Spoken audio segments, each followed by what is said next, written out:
بھائیو، اسلام نے جو میاں بیوی کا جو ریلیشن شپ ہے اس کے حوالے سے جو توہمات پائی جاتی تھیں اسلام سے پہلے بھی اور آج بھی ہمارے پڑوسی ملک کے اندر ہندوؤں کے معاشرے کے اندر جو توہمات پائی جاتی ہیں اس کو کنڈیم کیا، اور سورۃ البقرہ کی آیت نمبر 223 اس حوالے سے بڑی اہم ہے۔ اعوذ باللہ من الشیطان الرجیم، بسم اللہ الرحمن الرحیم۔ نساؤکم حرث لکم، تمہاری بیویاں تمہاری کھیتیاں ہیں۔ فأتوا حرثکم انا شئتم،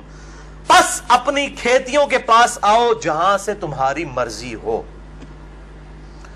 یعنی اپنی بیویوں کے ساتھ تعلق قائم کرو، خواہ آگے سے خواہ پیچھے سے، لیکن ہونا اس جگہ پہ چاہیے کہ جو کھیتی کا مقام ہے۔ کھیتی کیا ہوتی ہے؟ جہاں پر آپ دانہ بوئیں گے تو وہاں سے درخت نکلے گا، اور ظاہر ہے کہ وہ عورت کا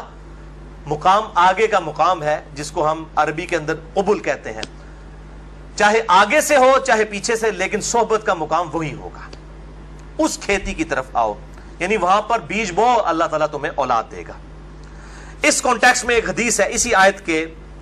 آپ سمجھ لیں تفصیل کے اندر، بخاری اور مسلم دونوں میں موجود ہے۔ صحیح بخاری میں 4528، صحیح مسلم میں 3535 اور مشکات میں 3183،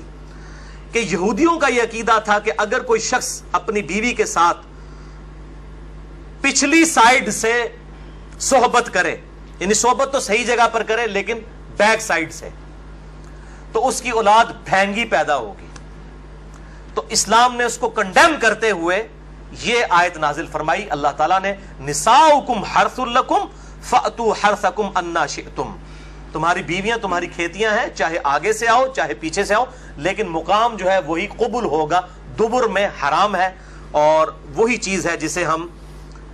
اینل سیکس بھی کہتے ہیں، یا لواطت کا لفظ بھی استعمال کیا جاتا ہے، لیکن اس کو بعض لوگ برا سمجھتے ہیں، یعنی قوم لوط کا فعل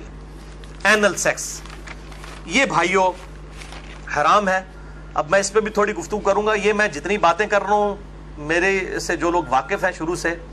ان کو پتا ہے کہ میں اپنی طبیعت پہ جبر کر کے یہ ساری باتیں ریکارڈ کروا رہا ہوں،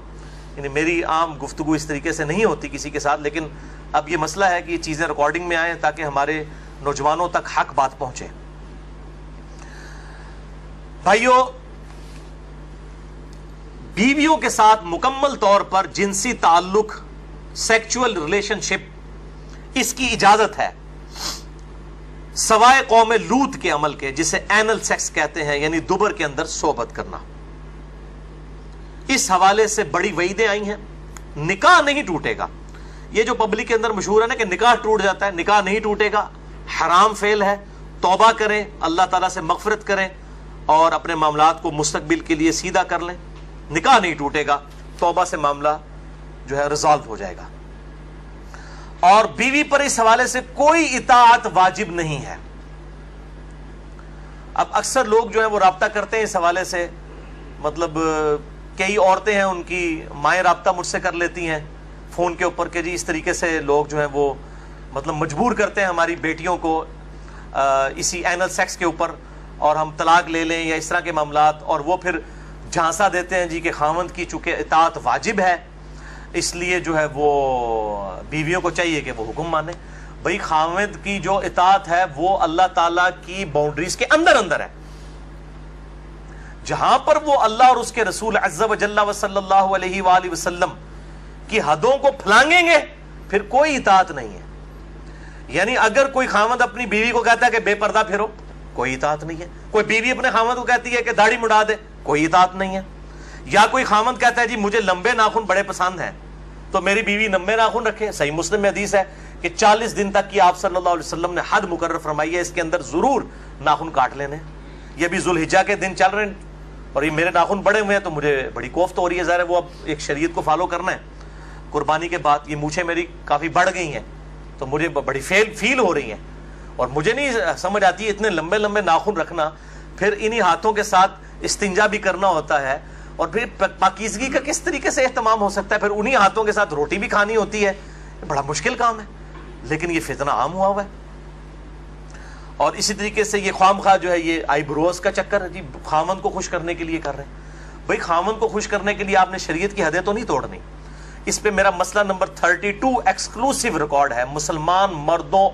اور عورتوں کے بالوں اور باقی اعضاء کے صحیح احکام و مسائل، اہل سنت پاک.com پہ، جسے شوق ہو تو وہ دیکھ سکتا ہے۔ اب بھائیو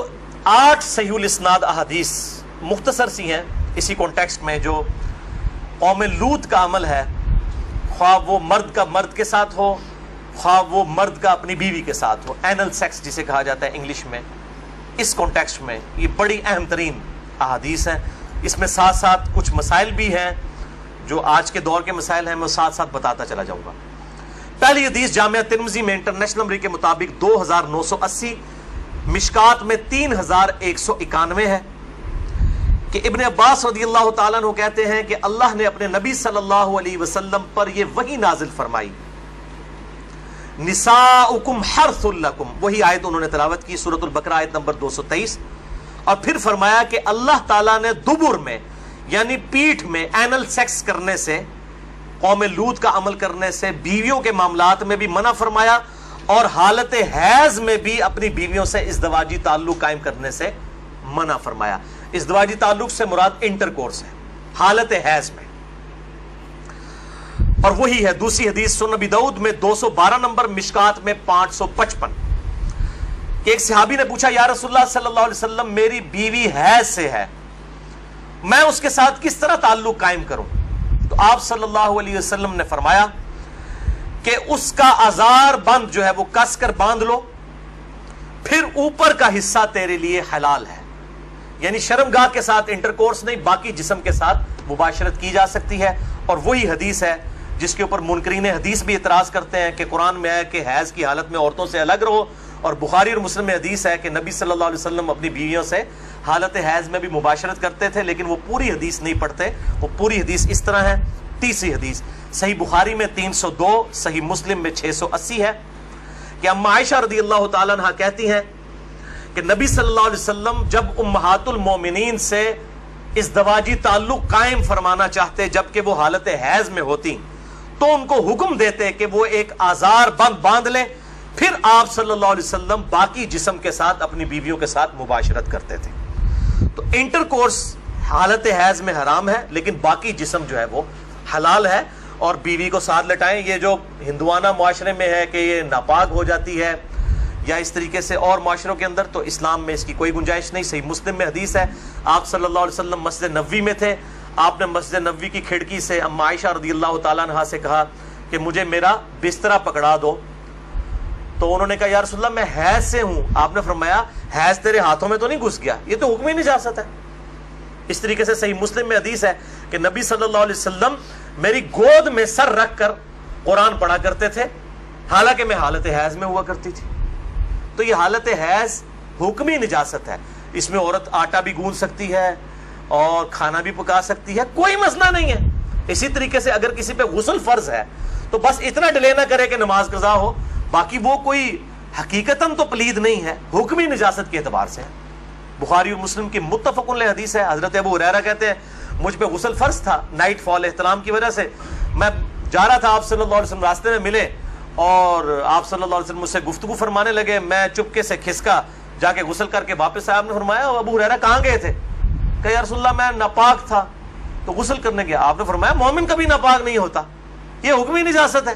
حقیقتاً تو نہیں۔ حکمی یہ ہے کہ شریعت کے پوائنٹ آف ویو سے نماز پڑھنے کے اعتبار سے انسان جو ہے وہ اس کے لیے غسل ضروری ہے۔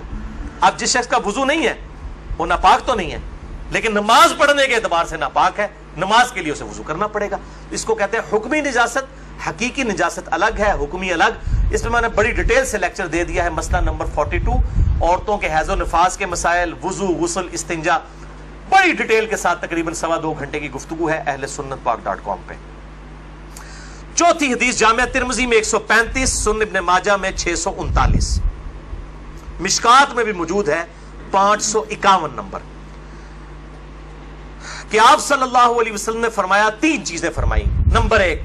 جس شخص نے حیض والی عورت سے انٹرکورس کیا، ازدواجی تعلق قائم کیا۔ نمبر 2، جس نے کسی عورت کے ساتھ قوم لوط والا عمل یعنی اینل سیکس کیا۔ اور نمبر 3، جس نے کسی کاہن کے پاس جا کے کوئی بات مستقبل کی پوچھنے کی کوشش کی، جن لوگوں نے یہ 3 کام کیے، آپ صلی اللہ علیہ وسلم نے فرمایا تو اس شخص نے محمد صلی اللہ علیہ وسلم پر نازل شدہ شریعت کا کفر کر دیا، انکار کر دیا، اگر وہ یہ 3 کام کرتا ہے۔ یہ کفر وہ والا نہیں ہے کفر کے اسلام سے نکل جائے گا، یہ کفر عربی والا ہے، یعنی انکار، گویا کہ اس نے شریعت کا پریکٹیکلی انکار کر دیا۔ بولے اعوذ باللہ تعالی۔ 5ویں حدیث سنن ابن ماجہ میں 1924، مشکات میں 3192، کہ آپ صلی اللہ علیہ وسلم نے فرمایا بے شک اللہ تعالی حق کہنے میں شرم محسوس نہیں کرتا، تم عورتوں کی پیٹھ میں مباشرت مت کرو، ان کے ساتھ انٹر کورس اینل سیکس والا مت کرو۔ 6ٹھی حدیث سنن ابی داؤد میں 2162 اور مشکات میں 3193، کہ آپ صلی اللہ علیہ وسلم نے فرمایا جو شخص اپنی بیوی کے ساتھ قوم لوط والا عمل کرے اللہ کے ہاں وہ ملعون ہے، اللہ کی لعنت ہے اس پر، وہ اللہ کی رحمت سے دور ہے۔ 7ویں حدیث سنن ابن ماجہ میں 1923، مشکات میں 3194،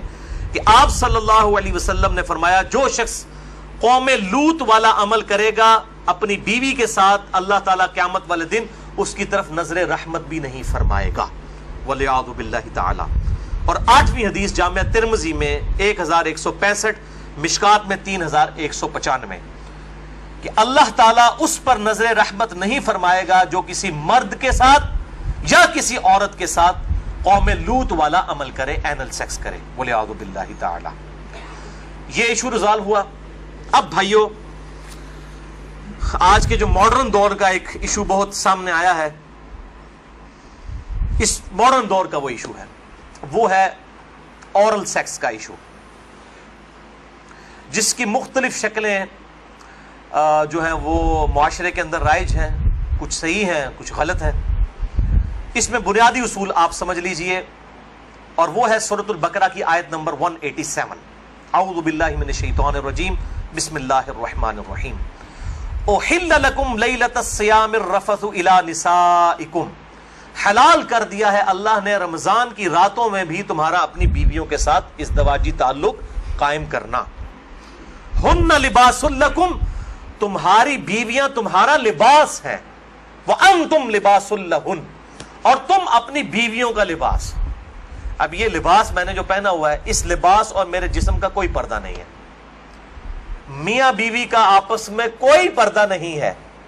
کیونکہ ایک دوسرے کا لباس ہے، ایک دوسرے کی عفت اور عصمت کی حفاظت کا ذریعہ بھی ہے، ایک وہ معنی بھی ہے، اور دوسرا اس حوالے سے پریکٹیکلی بھی وہ لباس ہے کہ میاں بیوی کا آپس میں کسی بھی چیز کا کوئی پردہ نہیں ہے۔ کسی حدیث کے اندر کوئی اس طرح کی چیز رپورٹ نہیں ہوئی۔ اس حوالے سے ایک مردود اور منقطع روایت پیش کی جاتی ہے، اور اس تابعی کا سما جو ہے وہ سیدہ عائشہ رضی اللہ تعالیٰ عنہا سے ثابت ہی نہیں ہے۔ سنن ابن ماجہ میں حدیث ہے 1922، مشکات میں 3123 ہے،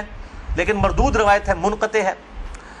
کہ اما عائشہ رضی اللہ تعالیٰ عنہ کا بیان ہے کہ میں نے نبی صلی اللہ علیہ وسلم کی شرمگاہ کبھی نہیں دیکھی، لیکن یہ روایت ہی ضعیف ہے، جس کی بنیاد کے اوپر لوگوں نے اورل سیکس کے حوالے سے عجیب و غریب فتوے دیے اور کہا کہ جی میاں بیوی ایک دوسرے کی شرمگاہ کو نہیں دیکھ سکتے، یعنی وہ کہتے ہیں دیکھ ہی نہیں سکتے، اگلی بات تو آپ چھوڑ ہی دیں۔ تو یہ حدیث ہی بالکل جو ہے وہ منقطع ہے اور مردود روایت ہے، جس کی بنیاد پہ یہ پورے کا پورا ایک اسکول آف تھاٹ کھڑا کیا ہوا ہے۔ بھائیو، اسلام میں ایز سچ اورل سیکس کی کوئی ممانعت نہیں آئی، سوائے وہ قوم لوط والا جو اینل سیکس ہے اس کو ضرور ایڈریس کیا گیا۔ اس حوالے سے جتنی بھی باتیں کی جاتی ہیں وہ علماء کے فتوے ہیں، اور ظاہر ہے کہ جب فتویٰ ہوگا تو وہ ایکسپرٹ اوپینین ہے، وہ اجتہادی ایشو ہے، اس میں کوئی شخص بھی دلائل کے ساتھ کسی کے ساتھ اختلاف کر سکتا ہے، اور اس کو آپ کتاب و سنت کی نص کی طرح بالکل فائنل اتھارٹی نہیں مان سکتے، اس کے لیے دلائل دینے کی ضرورت ہوگی، زبانی کلامی نہیں کہ میرا دل نہیں مانتا، یہ چیزیں اس طریقے سے نہیں۔ بہرحال اورل سیکس کے حوالے سے میڈیکل ایشو ضرور ریزالو کرنا چاہیے، کیونکہ اس قرآن حکیم نے ہمیں دو ہی علوم بتائے ہیں، ایک ریویلڈ نالج جو وحی کا علم ہے، اور دوسرا acquired knowledge, the knowledge obtained through observations and experiments، science کا علم۔ ان دو میں سے اگر ایک علم بھی یہ چیز ویریفائی کر دے کہ اس طرح کا ایکٹ جو ہے صحت کے لیے نقصان دہ ہے، تو پھر اس کی اسلام میں اجازت نہیں ہوگی۔ مثال کے طور پر یہ جو یورینیم ہے، اگر آپ اس کو نیکڈ ہاتھ لگائیں گے تو سکن کینسر اس کی وجہ سے ہو سکتا ہے. یہ قرآن و حدیث میں نہیں موجود لیکن سائنٹیفکلی پروف ہے. تو یہ اس کو پھر اس طریقے سے پریکٹس کیا جائے گا اور بچا جائے گا. اس حوالے سے میں نے گفتگو بھی کر دی ہے. مسئلہ نمبر 39 علم وحی اور علم سائنس کی اہمیت اور ان کا دائرہ کار اہل سنت پاک.com پہ. بہرحال میں نے اشارتاً اب گفتگو کر دی ہے. عقل مند کے لیے اشارہ کافی ہے, اس میں مزید ڈیٹیل میں جانے کی ضرورت نہیں ہے.